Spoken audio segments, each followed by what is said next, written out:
오늘 오후 예배 말씀 베드로전서 3장 1절에서 6절입니다. 지난 시간에는 그 3장 1절에 이와 같이라는 말씀으로 나눴는데 이제 본문으로 들어가 보겠습니다. 아내들아 이와 같이 자기 남편에게 순종하라. 이는 혹 말씀을 순종하지 않는 자라도 말로 말미암지 않고 그 아내의 행실로 말미암아 구원을 받게 하려 함이니 너희의 두려워하며 정결한 행실을 봄이라. 너희의 단장은 머리를 꾸미고 금을 차고 아름다운 옷을 입는 외모로 하지 말고 오직 마음에 숨은 사람을 온유하고 안정한 심령에 썩지 아니할 것으로 하라. 이는 하나님 앞에 값진 것이니라. 전에 하나님께 소망을 두었던 거룩한 부녀들도 이와 같이 자기 남편에게 순종함으로 자기를 단장하였나니 사라가 아브라함을 주라칭하여 순종한 것 같이 너희는 선을 행하고 아무 두려운 일에도 놀라지 아니하면 그의 딸이 된 것이니라.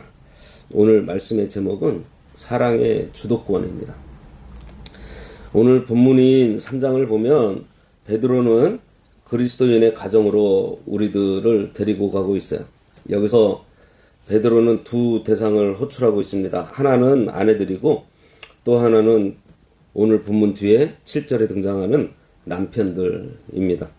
그런데 오늘 본문을 가만히 살펴보면 특이한 점을 발견하게 돼요. 그것은 바로 권면의 분량의 차이예요. 아내들에게 주는 권면은 1절부터 6절까지 무려 6절에 걸쳐 상세하게 기록되어 있습니다. 반면에 남편들에게 주는 메시지는 단 한 절에 불과해요. 상식적으로 생각해보면 당시 로마 사회는 철저한 가부장적 구조였습니다. 힘과 주도권을 쥔 쪽이 남편들이었어요. 그렇다면 당연히 영향력이 큰 남편들에게 더 많은 책임을 묻고 긴 훈계를 하는 것이 효율적으로 보여요. 하지만 성경은 오히려 사회적 약자였던 아내들에게 훨씬 더 깊고 자세한 영적 지침을 제공하고 있다는 사실입니다. 왜죠? 이것은 우리가 2장 끝에서 봤던 것과 똑같아요. 2장에서도 누구를 먼저 불렀어요? 주인이에요? 종이에요? 사환들, 종들을 먼저 불렀습니다. 종들에게 까다로운 주인에게도 말도 안 되는 상식적이지 않은 주인에게도 순종하라고 그렇게 말씀하고 있었어요. 이렇게 성경은 주인보다 종을 먼저 불렀고요. 강자보다 약자에게 먼저 순종이라는 거룩한 짐을 지우고 있습니다. 이것은 그리스도인의 순종이 단순히 사회적 지위에 복종하는 것이 아니고 하나님이 세우신 창조 질서 안에서 선을 행함으로 불신 세상을 부끄럽게 하려는 것이에요. 즉, 그 약자를 먼저 부르시는 것은 그들을 괴롭히려는 것이 아니고 그들을 구원의 역사를 이끌어갈 주역으로 세우시려는 하나님의 의중이 담겨 있는 것입니다. 세상의 정의는 명확해요. 가진 자가 더 내어놓고 힘 있는 자가 모범을 보이라는 것이 인본주의적인 공평입니다. 하지만 성경의 원리는 이 차원을 뛰어넘고 있어요. 여기에는 아주 중요한 원리가 하나 숨어 있는데요. 성경은 약한 자에게 순종이라는 이름을 빌려서 엄청난 영적 에너지를 요구하고 있다는 사실입니다. 이게 기독교의 신비예요. 하나님은 왜 그러시죠? 하나님이 약자를 괴롭히시는 분인가요? 그런 것이 아니라는 것 우리 잘 알고 있잖아요. 그죠?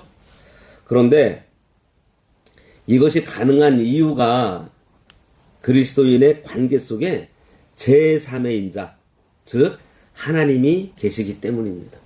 세상 사람들의 관계는요, 철저히 나와 너의 수평적 관계예요. 내가 약하면 당하는 것이고요. 내가 참으면 손해보는 것으로 그냥 끝납니다. 그러니 억울할 수밖에 없어요. 왜 나만 참아야 하는 거야? 이런 항변이 터져나올 수밖에 없습니다. 그러나 성경은 1절에서 아내들아 이와 같이 자기 남편에게 순종하라고 명령하고 있습니다. 여기서 이와 같이가 중요하다고 했어요. 앞서 2장에서 고난받으신 예수님이 보여주신 그 방식 그대로 하라는 것입니다. 이것은 그리스도께서 정당한 권리가 없어서 고난을 받으신 것이 아니에요. 하나님 아버지를 온전히 신뢰함으로 그 권리를 유보하신 것입니다.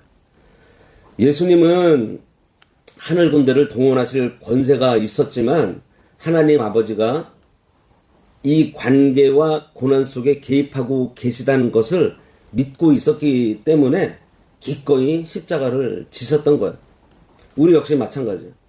내가 남편에게 혹은 나를 힘들게 하는 상대에게 먼저 손을 내미는 것은요, 힘이 없어서 굴복하는 비겁함이 아닙니다. 하나님이라는 제3의 인자를 믿는 믿음에서 나오는 차원 높은 영적 실력이에요. 하나님께서 아내들에게 그리고 약한 자들에게 사랑의 주도권을 주시면서 너는 세상적으로는 약해 보이지만 내 안에서는 네가 주도권을 가진 자야. 네가 순종함으로 네가 정결한 행실을 보여줌으로 말씀에 순종하지 않는 남편까지도 구원해낼 수 있는 그 어마어마한 영적 권세를 내가 너에게 줄게. 이런 말씀을 하신다는 거예요. 이렇게 주도권은요, 목소리 큰 사람에게 있는 것이 아니라 끝까지 사랑하는 자에게 있다는 것입니다. 그래서 본문 1절 후반절은요, 순종의 목적을 분명히 밝히고 있습니다. 보면 혹 말씀을 순종하지 않는 자라도 말로 말미암지 않고 그 아내의 행실로 말미암아 구원을 받게 하려 함이니. 여기서 행실은 단순히 도덕적인 행위가 아니라 그리스도께 헌신된 거룩한 삶의 방식, 이것을 말하고 있어요. 남편이 비록 완악해서 하나님의 말씀에는 귀를 닫았을지라도 아내의 변함없는 정결함과 경건한 두려움 앞에서는 결국 굴복하게 된다는 것입니다. 이것이 바로 사랑의 주도권이에요. 우리는 흔히 힘으로 상대를 굴복시키려고 하지만 하나님은 성도의 거룩한 인격과 순종을 통해서 상대의 영혼을 정복하기를 원하십니다. 말씀에 순종하지 않는 남편까지도 구원해낼 수 있는 그 어마어마한 영적 권세를 하나님께서는 지금 약자인 아내들의 손에 들려주고 계신 거예요. 3절과 4절 너희의 단장은 머리를 꾸미고 금을 차고 아름다운 옷을 입는 외모로 하지 말고 오직 마음에 숨은 사람을 온유하고 안정한 심령에 썩지 아니할 것으로 하라. 이는 하나님 앞에 값진 것이니라. 베드로는 시선을 이제 내면으로 돌리고 있어요. 여기 보면 외모를 꾸미는 머리를 닦는 거, 뭐 금을 차고 다니는 거, 옷 입는 거, 이거에 대비해서 마음에 숨은 사람을 단정하라 하면서 권면하고 있습니다. 이것은 외적으로 단장하는 것은 일시적이고 썩어질 것이지만 하나님 중심의 신앙으로 빚어진 속사람은 영원히 쇠하지 않는다는 것을 말하고 있습니다. 성도가 가져야 할 진짜 장식은 온유하고 안정한 심령이에요. 온유함은 힘이 없는 유약함이 아닙니다. 하나님에 의해 길들여진 강력한 힘이 온유함이에요. 안정한 심령은 폭풍우 속에서도 하나님의 주도권을 믿기 때문에 흔들리지 않는 평온함입니다. 이것은 세상이 줄 수 없는 썩지 아니할 단장이고 하나님 앞에서 지극히 값진 것이에요. 진짜 강한 사람이 누구예요? 위기가 왔을 때 막 소리 지르고 악을 쓰는 사람이 아닙니다. 하나님께 소망을 두었기 때문에 어떠한 상황에서도 영적 여유를 잃지 않는 사람이 강한 사람이에요. 5절과 6절에 등장하는 사라가 바로 그 증거입니다. 5절하고 6절 전에 하나님께 소망을 두었던 거룩한 부녀들도 이와 같이 자기 남편에게 순종함으로 자기를 단장하였나니 사라가 아브라함을 주라 칭하여 순종한 것 같이 너희는 선을 행하고 아무 두려운 일에도 놀라지 아니하면 그의 딸이 된 것이니라. 사라는 남편 아브라함을 주라 칭하며 순종했다고 했습니다. 사라가 겁이 많아서 그랬을까요? 아니에요. 6절 하반절 말씀처럼 아무 두려운 일에도 놀라지 않는 담대함이 있었기 때문이에요. 그 담대함의 근거가 오직 하나님께 있었습니다. 오늘 말씀 맺겠습니다. 오늘 우리들 삶의 자리는 어떠한가요? 내가 너무 약해서 혹은 나만 손해보는 것 같아서 가슴이 답답하고 억울한 일이 있습니까? 하나님, 저 사람은 저렇게 기세가 등등한데 왜 나만 이렇게 좀 낮아지고 좀 구차하게 이렇게 죽어가야 합니까? 이런 탄식이 혹시 우리들에게 있습니까?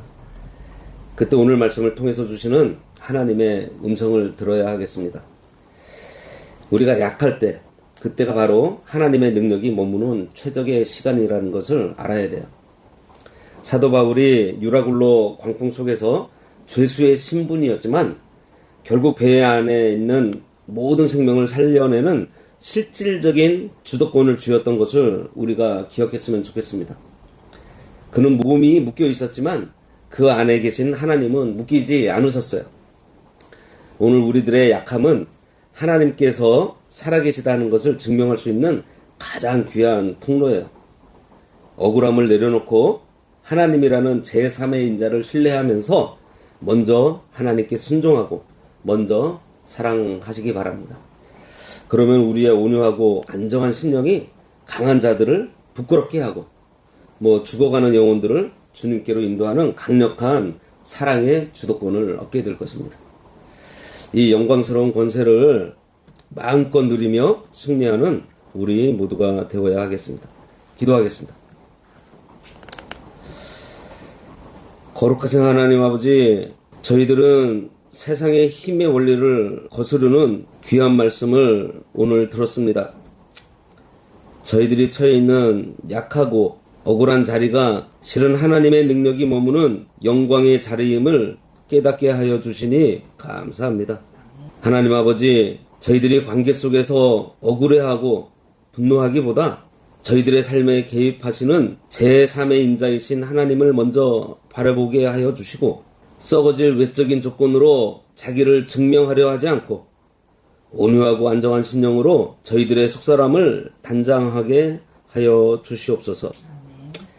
그래서 우리의 순종과 정결한 행실을 통해 완악한 자들이 아버지께로 돌아오며 우리 삶의 모든 현장에서 살아계신 하나님이 나타나는 사랑의 주도권을 행사할 수 있도록 저희들의 삶을 주장하여 주시옵고 우리를 온전케 하시는 예수 그리스도의 이름으로 기도드리옵나이다. 아멘.